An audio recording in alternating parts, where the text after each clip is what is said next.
नमस्कार, आप देख रहे हैं हिंदी खबर एक्सप्रेस और मैं हूं आपके साथ ज्योतिका। आइए रुक करते हैं खबर की ओर।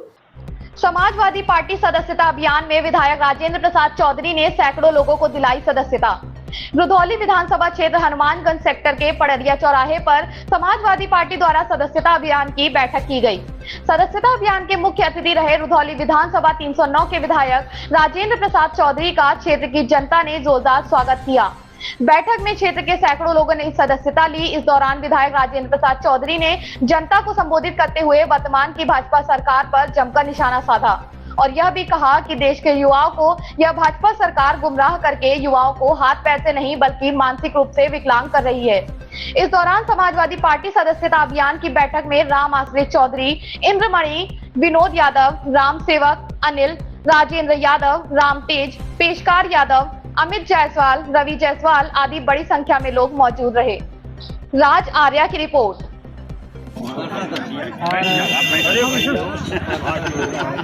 विधानसभा को लेकर के जनता के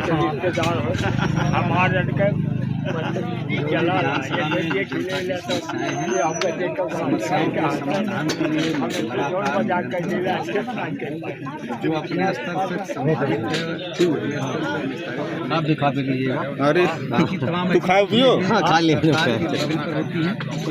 उसको सरकार संज्ञान में लाने का प्रयास करता है। उसके आधार और अभी कुछ दिन पहले कुछ महिलाएं तहसील पे आई थी जो प्राइवेट बैंकों से लोन लेकर अपना व्यवसाय की व्यवसाय नहीं करा। प्राइवेट बैंकों के द्वारा उनको इतना प्रताड़ित किया जा रहा है कि महिलाएं आत्महत्या के लिए इतिहास बनता है, रजिस्टर में इतिहास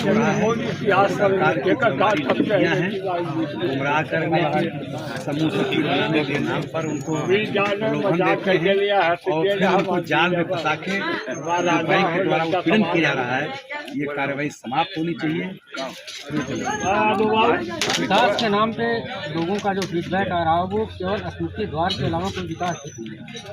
मैं आपसे कहना चाहूँगा महापुरुषों को सम्मान देने के लिए, अपने इतिहास को याद रखने के लिए उसकी भी आवश्यकता है। साथ साथ पूरे विधानसभा के तमाम जगहों पे सड़कों के बनाने का काम हो रहा है और खासकर छोटे मोटे ऐसे गांव हैं जहां अभी तक सड़कें नहीं थी, आवागमन के साधन नहीं थे, चाहे वो कटरपुरवा हो,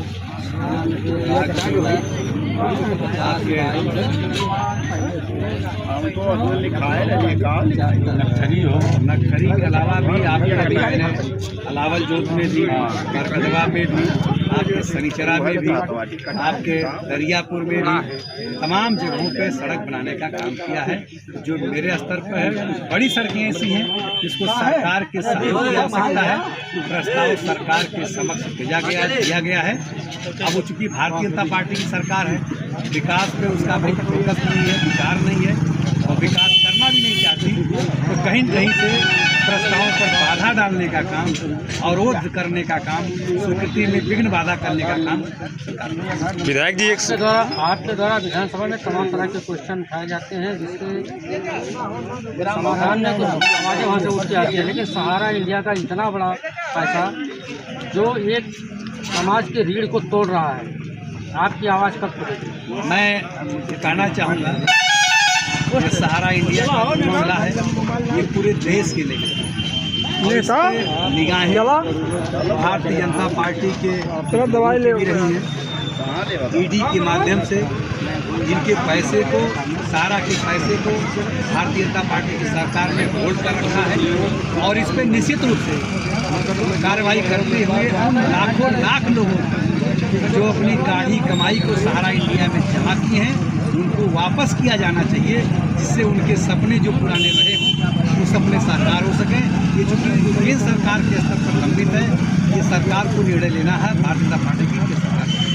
गन्ना किसानों का बिल्कुल सही और गन्ना किसान परेशान है बढ़ोतरी को लेकर के, लेकिन मैं इसके संबंध में आपसे कहना चाहूँगा कि सरकार की मंशा किसानों के प्रति अच्छी नहीं है।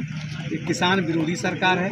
गन्ना किसानों की सुध इन्हें तब आती है जब चुनाव याद आता है। 2017 में सरकार इनकी बनी, 2022 तक 21 तक उन्होंने गन्ने के दाम को 1 रुपया नहीं बढ़ाया। और जो करने का काम था वो समय से किया भी नहीं। 2028 में सरकार का चुनाव लड़ने का इनका अवसर आया तो गन्ना किसान याद आया, उसके बाद फिर विधायक जी एक सड़क गई है पड़रिया से होकर नसीबगंज जो हाईवे में संपर्क होती है, तो काफ़ी खराब स्थिति और काफ़ी लोग चोटिल थे, इस पर आपकी क्या राय है? पड़रिया से जो हनुमानगंज नहर की जी पटरी है, नसीबगंज तक गई है जी। इस पे विशेष मरम्मत के प्रस्ताव लंबित हैं, सरकार के पास लंबित हैं। स्वीकृति आते ही, धनावंतन होते ही इसका विकास, इसका लेपन कार्य, विशेष मरम्मत कार्य। Thank you. महाराज दंगे को आप इसको राजनीतिक मुद्दा बनाया, निश्चित रूप से राजनीतिक मुद्दा बनाया जा रहा है, राजनीतिक नहीं होनी चाहिए। इसमें जो निर्दोष है उनके खिलाफ कार्रवाई ना हो, जो दोषी हो कार्रवाई हो, लेकिन जो सरकार की मंशा है कहीं न कहीं इससे दूसरे रंग में राजनीतिक रंग देने की बात कर रही है। वो आपने देखा है कि घर के लोग कह रहे हैं कि घर के लोगों को 2 दिन पहले, 1 दिन पहले पुलिस वाले ले गए और दूसरे दिन लोग कह रहे हैं कि ये भागते हुए जा रहे थे, इन्हें गोली मारी जा रही है। तो कहीं न कहीं सरकार उस पर भी राजनीति कर रही है और इनका भी राजनीतिकरण कर रही है। आपने इतना समय दिया चैनल को। इस खबर में बस इतना ही। बने रहिए हिंदी खबर एक्सप्रेस के साथ।